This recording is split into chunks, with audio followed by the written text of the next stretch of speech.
Hello everybody, this is Toys R Us, and for this video showcase we're going to be having a look at the Action Master Decepticon Slicer. This figure came out in 1991 and as I said it was part of the Action Master vehicle range. This was a European only exclusive, so if you're wondering why you haven't seen it, that's probably why. So obviously not released in America or Japan, and as I just said, he came out in 1991, so it was the very tail end, just managed to squeeze in before Generation 2 started.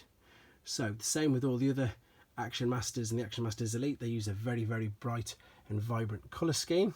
So let's have a look at the figure and the vehicle. So the figure itself, Slicer, there we go, I've got him sitting in his vehicle there.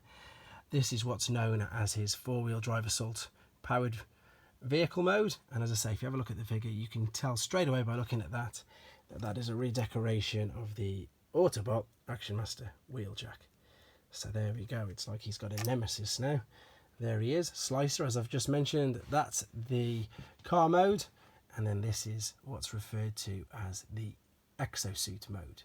Now obviously one of the big bugbearers for most Transformers fans regarding the Action Master line was of course the Action Masters themselves didn't transform, and to be honest there's very minimal as well transformation for the vehicle. You can tell just by looking at the two that all I've got to do is stand this up. The seat at the back now becomes the leg cover, and that's basically it, as I say. So you've gone from vehicle mode to Exosuit as quick as that. One of the only thing, as I say, that does make these quite interesting is that they were battery operated, so they did actually move and they were motorized. And I'm fortunate enough that both of these do work, but I'm going to apologize for the noise that they make. I'll show you quickly where the power switches are. So in vehicle mode you've got forwards, off and reverse. So obviously when it's in the Exosuit mode you've just got which way the blades are going to spin. Again, I'm going to apologise now for the noise this makes. Here comes the blades. There you go. Spinning. And I've already learnt not to talk while they're on, so there you are. The blades there spinning, as I say, in the direction that I set up on there. And as you heard, it is very loud. Let's just have a look at the car mode as well then. So I'm going to pop him down there. And these are quite fast actually, so I'm going to try and keep up with it with my one-handed camera movement. So I'm going to push this over and there you go, off he goes. And again, very loud, I do apologise for that. So let's have a quick look at the actual toys again. So there isn't really much more to say about them. As I say, the transformation is minimal, non-existent on the actual figure. So the articulation on the figure again is minimal, and for the vehicle mode it's just blocky. I think they were just happy to have the battery operated motion as their little gimmick, as their selling point. Let's have a look at the packaging then. So I'm just going to slide these out the way a second.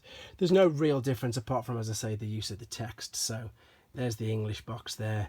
I'm going to turn it around ready with the other box because I want to go through the battle scene with you at the back. So yeah, no difference at all, just the language, but this has got a much clearer battle scene at the back. So you've got at the back there's Slicer, obviously, you've got Action Master Sideswipe. These are all the European exclusives, so you might not have seen some of these figures at all. That's a European exclusive Thundercracker. I'll do a video on that Action Master soon as well. So as I say, Action Master Slicer, the thing that makes him interesting is the fact that he was a European only variant, so wasn't readily available. The character itself as well, it can't be that much of a popular character because most figures have so many different, as I say, re-releases under the Generations line, etc. Hasbro haven't done any re-releases or remakes of this figure at all. The only one that there is this one here, which is a BotCon 2010 attendee figure. So that's the only, as I say, reincarnation of Slicer that they've done. Okay, there you go then. So the European 1991 exclusive figure, Slicer. Hope you enjoyed looking at him, and take care.